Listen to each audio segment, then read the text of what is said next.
Today we have Dr. Terry Fiddler, and he is with the Arkansas Mission of Mercy, which is bringing dental care to a lot of underserved people who need dentistry. Dr. Fiddler, can you tell us a little bit about the Mission of Mercy and how it got started and what you guys do? Sure, I'll be glad to. 10 years ago, in 2007, we began the Mission of Mercy in Little Rock. Stayed there 2 years. Then we decided to spread out in the state. In the 10 years that we have done this, have had this mission, we've seen over 19,000 patients at approximately $9 million in free dentistry. It's a labor of love for all the volunteers. We have approximately 160 dentists. 5 years ago, we were in Jonesboro. At that time, it was the largest Mission of Mercy in the United States out of the 26 states that do this. We still have the second largest that's ever been seen in the United States. It is a labor of love for the dentists in Northeast Arkansas and Jonesboro. I would say that they allow an old gray-haired man to show up and tell them what to do, which is a rare thing for a dentist. But because they understand that and what we're trying to do, we're trying to serve the underserved of Arkansas. Now, when I say Arkansas, we've had, at the last time that we were here in 2012, we had 7 states represented, all the way from Dallas, Texas, that they found out about it, and they found that it was the people that came here didn't have a car, they were driven here. They slept in their car, stayed in their car, and were seen for 2 days. That's how bad people need dental care. For people such as myself or you or anyone else that in the studio, they probably don't understand what pain is from dentistry. They don't understand what poverty is. I tell these people when I see them that we are not doing this and giving this to you free. We're giving this to you out of a labor of love. So many of our people in this area are Hispanic. We really don't know if they're even a legal person. We really don't care. We don't ask for a driver's license. We don't ask for a green card. We don't have to have proof of citizenship whatsoever. We just ask them. We always laugh about it and say that, all you have to have is bad teeth, and we'll take care of you. And so that's what we do. And it's going to be a great, great event. We try to get into the Convocation Center several times without much luck. Then I pulled the political card and called the mayor, whom I'd worked with at Delta Dental, and said, this needs to happen.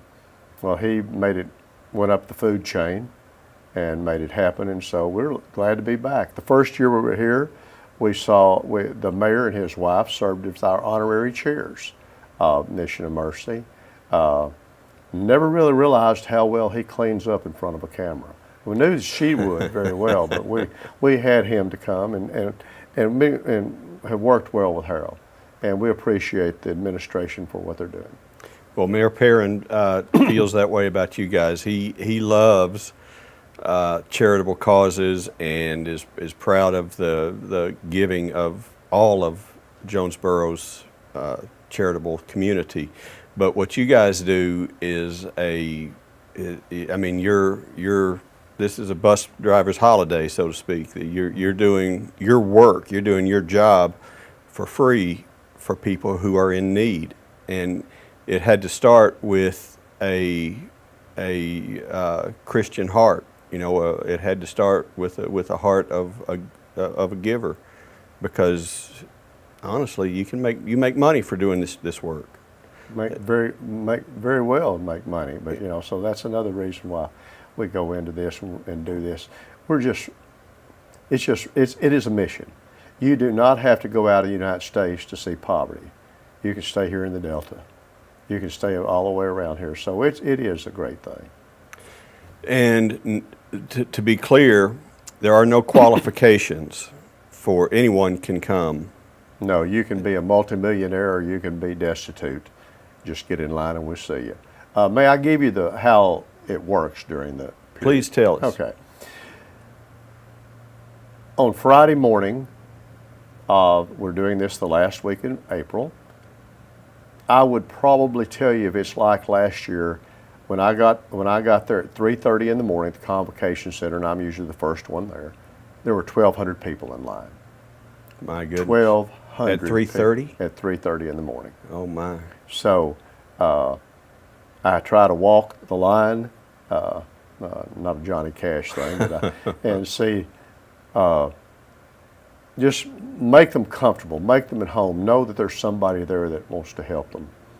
You're going to hear God bless you angels, all the gamuts you can imagine. This was the place that happened that there was a little Hispanic child. I would say she was approximately 6, 7. Tried to get her attention, and she turned around and she was swollen. Had her head buried in her mom's shoulder. Wouldn't look up at me. I noted where she was in line. We always walk the line, get the children out first, had them come on into the event, let them sit down, give them breakfast, get them started. 6:30 we open the doors for everybody. Here we open it at 6.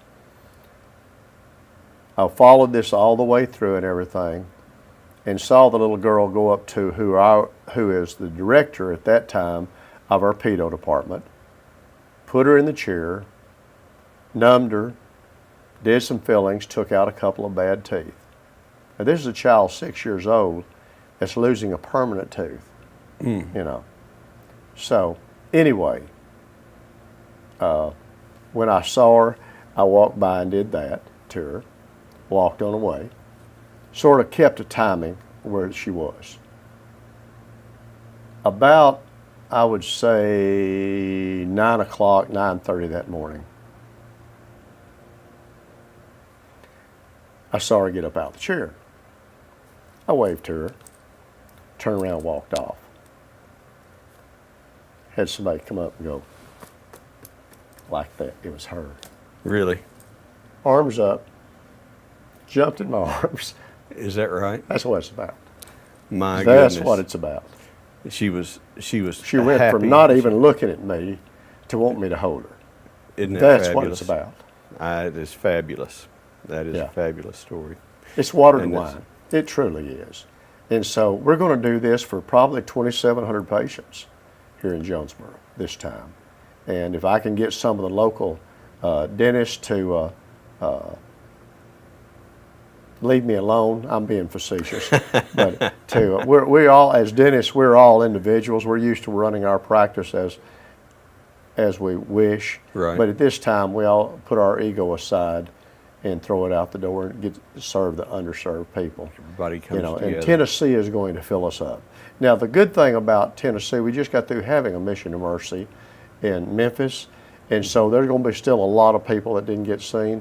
We have never had a Mission of Mercy in Arkansas in the 10 year, this being the 11th year, that we've turned anyone away. Nobody has ever, we've never shut the doors in their face and said, sorry, we're through. Never done that.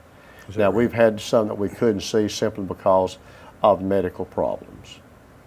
And alluding to that, may I continue on this thing about medical problems? Yes. We bring in 3 physicians on our staff.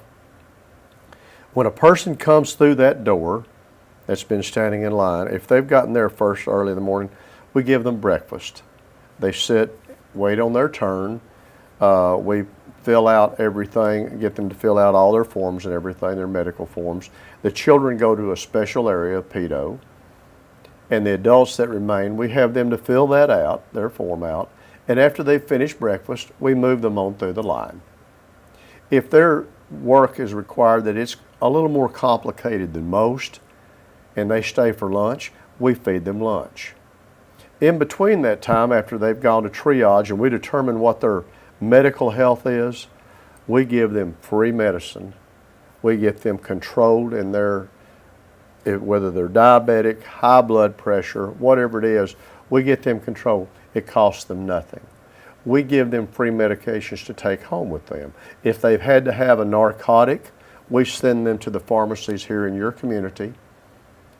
They're given free medicines there. We pick that up.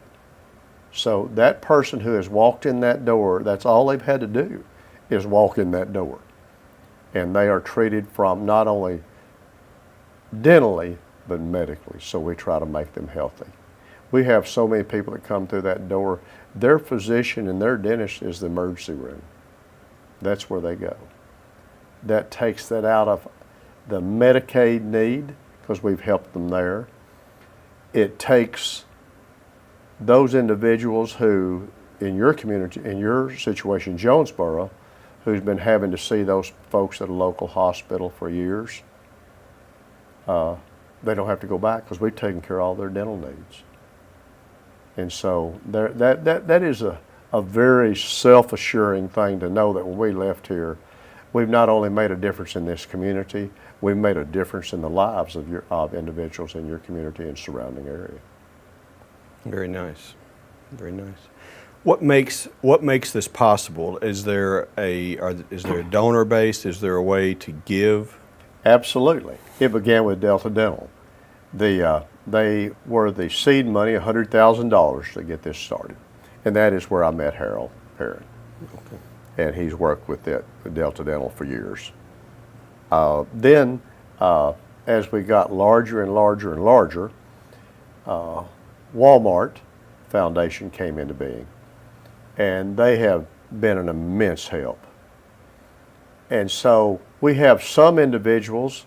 We had a local banker here the last time that we came to your community that donated and helped some. We have many local vendors who gave of their time, gave of their product to help us. And that's what happened in each community. We have found that when you have a large event like this, where our volunteers from all over the state come in, that it is about anywhere from a $250,000 to $350,000 financial gain for the community, because we come in, we eat, we stay in hotels. And so in 2 days, a $350,000, which is the top end for this, which happened in this community, that's a pretty good boost to your economy. That's a pretty good boost to your economy. And so it's everybody working together, but we have private individuals that give us money. We have smaller foundations that give us money. It's an expensive endeavor to come and do this. It's a minimum of $250,000 to put this on. So it is we always need the money. I will say this. There is not a single volunteer. Last year last time we were here, we had over 800 volunteers. 800? 800 volunteers that worked with us. We had 160 dentists, 160 dental assistants, and about 120 hygienists. Then all the lay members, churches, civic clubs, and everything that came in and did this. There is not a single salary, a single penny that is given to any of these individuals. Nobody has a salary, including myself as the executive director of the Arkansas Mission and Mercy. I receive no income from this. And so it all goes to patient care and patient products and expendables that we have to buy. Are all your volunteers lined up? Do you still have a need for volunteers? No, we're not even close. How can someone, what needs do you have, and how can someone volunteer? Well, if they were to go onto arkansasmissionandmercy.org, click on About, that takes them to be able to sign up to work. They cannot walk into the door Friday morning and say, I'd like to help. They have to go online and register. We have civic clubs as a whole, churches as a whole that do this. I will go in and speaking to some of those individuals and come back over here. I think I'm, is there such thing as a Jonesborian? I don't know what you're called, but I am a Jonesboro. I am a card carrying. I've been here a lot. I am an honorary member of that. Jonesboro. But I'll be going back and forth from Conway to here to talk to clubs and everything. But it's very important that they go on and sign up and everything. Dr. Thad Brown, who is a dentist here in Arkansas. In fact, I in Jonesboro, he and I graduated from dental school together. Now I know he looks a lot older than me, but He's lived hard. Pardon? He's lived hard. Oh, absolutely. He is in charge of this. And last time that we were here, he and another dentist who cannot participate this time, they did a yeoman's job. I can't say enough about Thad Brown and all the work that he did. Hard for me to say that, but I can't say enough. But he will be in charge of the dental, getting our volunteers, our assistants, our hygienists.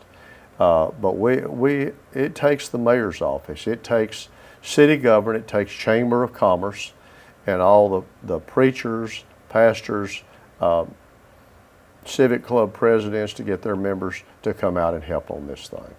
I can't ever recall turning down a volunteer. So and you I can probably volunteer had a for bad things. day if I did. You don't have to be an expert in dentistry to volunteer. You have to be an expert at being gregarious and just coming and seeing people and talking to them, holding their hand. Very nice.